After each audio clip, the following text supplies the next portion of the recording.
indirimbo 10 zabaye iza mbere uku kwezi. Indirimbo yitwa Connection ya B-Fest on the Floor niyo ndirimbo iza ku mwanya wa mbere yabaye hit uku kwezi, iri muri top 10 mu ndirimbo zimeze neza cyane, indirimbo zakuzwe cyane, indirimbo zimeze neza muri uku kwezi. Akaba ariyo ndirimbo ifise views zingana 513 mu kwezi kumwe. Akaba ariyo ndirimbo itahukanye ikibanza ca mbere muri top 10 mu ndirimbo 10 zagiye zirakundwa zabaye uku kwezi cyangwa zasohotse uku kwezi. Uyu muririmbyi yitwa B-Fest on the Floor akaba yarari kumwe n'umuririmbyi yitwa Ibra, umuririmbyi wo muri Tanzania. Ku mwanya wa kabiri turahasanga indirimbo yitwa Icyana y'umuririmbyi Eri Pro, ikaba ifise views 418, ikaba ari indirimbo ija muri top 10 mu ndirimbo za igira kabiri zakunzwe muri uku kwezi.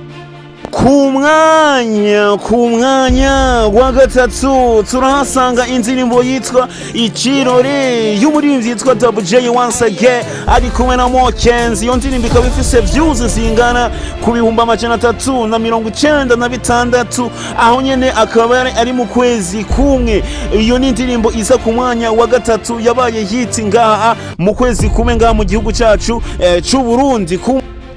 Ku mwanya wa kane turahasanga indirimbo yitwa Kabage, indirimbo ya Young Spider, indirimbo yakwije 388 naho nyene mu kwezi kumwe. Iyo ni indirimbo iza ku mwanya wa kane yabaye hit aho mu gihugu cyacu cy'u Burundi mu kiringo cy'ukwezi kumwe. Ndabibutse ko n'umwanya n'iyi saha tukaba turi muri top 10 indirimbo 10 zabaye amahiti mu kwezi kumwe. Iyo ndirimbo yitwa rero Kabage ni indirimbo isa ku mwanya wa kane yabaye hiti mu kwezi kumwe ngaha mu gihugu cyacu cy'u Burundi guys.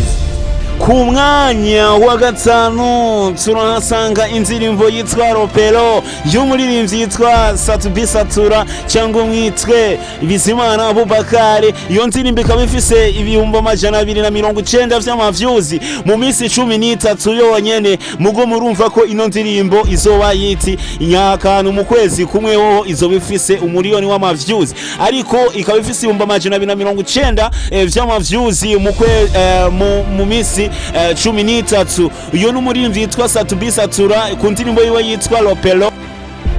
Akaba ariyo ndirimbo isa ku mwanya wa gatanu yabaye hit nga mu gihugu cyacu cy'u Burundi, iri muri top 10 mu ndirimbo 10 negeranije zakunzwe n'abarundi ndetse n'abanyamahanga mu kwezi kumwe. Guys, turasanga twongera tukenda tubangura dukubita tubangura, turagenda ku mwanya wa gatandatu niho dusanga umuririmbyi yitwa D1 ku ndirimbo yiwe yitwa Vuva, ifise views 270 vy'amaviews mu kwezi kumwe. Akaba ariyo ndirimbo isa ku mwanya wa gatandatu yabaye hit nga mu gihugu cyacu cy'u Burundi, nayo nyine ikaba iri muri top 10 y'indirimbo 10 zabaye amahiti.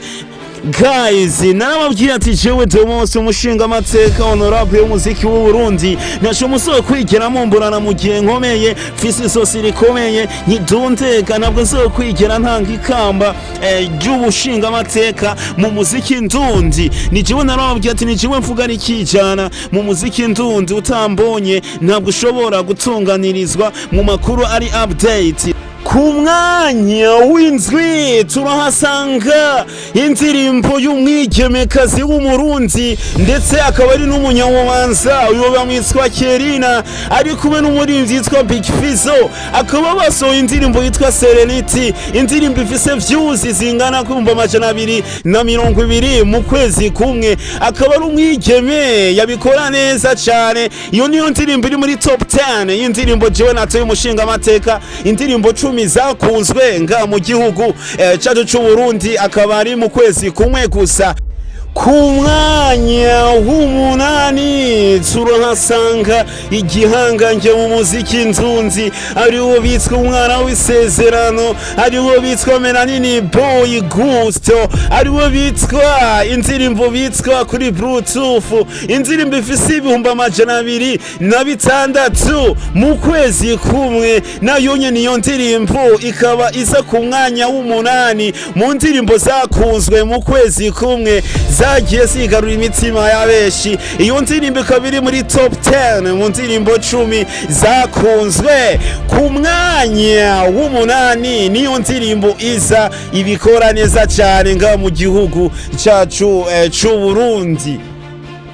Ku mwanya w'icenda turahasanga indirimbo yitwa Twaye Moi y'umuririmbyi yitwa Vannice, indirimbo imeze neza cyane, indirimbo yakubise views ibihumbi 183, ariko mu kanya araza kwababa mu bihumbi 200 kubera indirimbo ifise umuvuduko udasanzwe. Iyo ndirimbo ikaba yatowe mu ndirimbo 10 zakunzwe mu kwezi kumwe, ikaba ari indirimbo iri muri top 10 y'indirimbo nziza cyane mu ndirimbo 10 zimeze neza uku kwezi.